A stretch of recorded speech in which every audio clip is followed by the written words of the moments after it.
You ask Tiger to solve. This deals with linear equations with one unknown. The final result is c equals 32. Let's solve it step by step. Group all constants on the right side of the equation.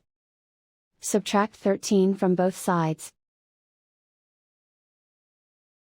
Simplify the arithmetic.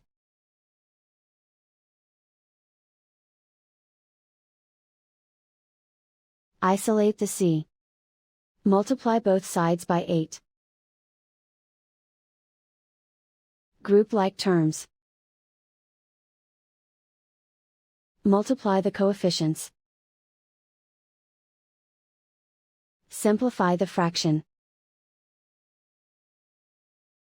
Simplify the arithmetic. And so the final result is c equals 32.